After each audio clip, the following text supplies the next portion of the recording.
नमस्कार. ओम नमः शिवाय. मी मानसी मंगेश आमरे 12 ज्योतिर्लिंग दर्शन कथा भाग 8 मध्ये आपले स्वागत करत आहे.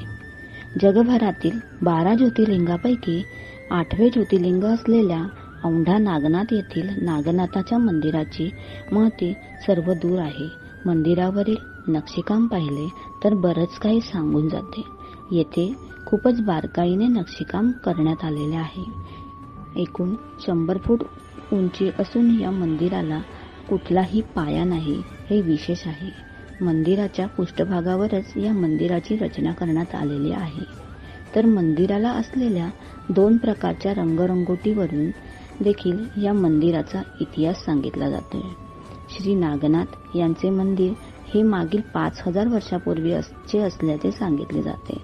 मंदिराची अजून एक महत्वाची ख्याती म्हणजे हे मंदिर एकाच पाषाणाच्या अखंड काळ्या दगडामध्ये कोरलेले आहे. दगडावर हत्ती, घोडे, पालखी, वर्धमान महावीरांची देखील मूर्ती दिसते. तर मंदिराला मुख्य 3 दरवाजे आहे. मंदिराचा मुख्य भाग हा भूगर्भ आहे. मुख्य भूगर्भात असलेल्या श्री नागनाथाचे दर्शन झाल्यानंतर भाविकांना अक्षरशः शीनभान हरवून जातो. प्राचीन काळात दारुका नावाची एक राक्षसीण होती. तिने पार्वतीला प्रसन्न करण्यासाठी कठोर तप केले.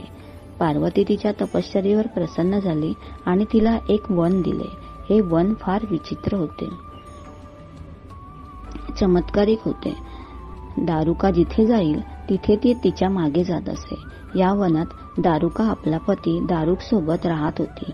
दारुका आणि दारुक या दोघांना आपल्या शक्तीचा खूप गर्व झाला होता.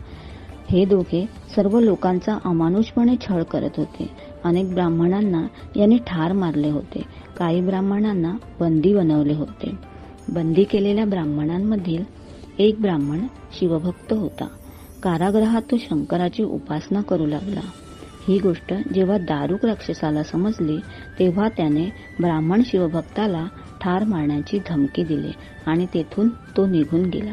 काही काळानंतर ब्राह्मण शिवभक्ताने पुन्हा शंकराची उपासना केली. दारुकाला हे समजताच तो धावत आला. त्याने लाठेने पूजा मोडून टाकली. तो ब्राह्मणांना ठार मारू लागला. त्यानंतर सर्व ब्राह्मणांनी शंकराचा धावा केला. त्या क्षणी महादेव आपल्या भक्तांवर प्रसन्न झाले आणि त्याने दारुक आणि दारुका राक्षसाचा वध केला. त्यानंतर महादेव ब्राह्मणांना म्हणाले की मी येथेच नागेश ज्योतिर्लिंगाच्या रूपाने कायमस्वरूपी वास्तव्य करेन. तेच ठिकाण आज नागनाथ किंवा नागेश ज्योतिर्लिंग या नावाने प्रसिद्ध आहे. मंदिराच्या भोवती जे अरण्य आहे त्याला दारुकावन असे म्हटले जाते. श्री नागनाथांच्या मंदिरामध्ये अजूनही भर घातले ती निसर्ग सौंदर्याने.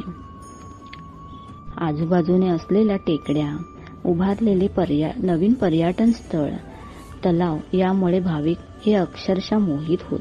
येथे महाशिवरात्राला अति महत्त्व असून यामध्ये महत्त्वाचा उत्सव म्हणजे रथोत्सव. मंदिर परिसरातील असंख्य भाविकांच्या उपस्थितीत मंदिराला 5 फेऱ्या घातल्या जातात.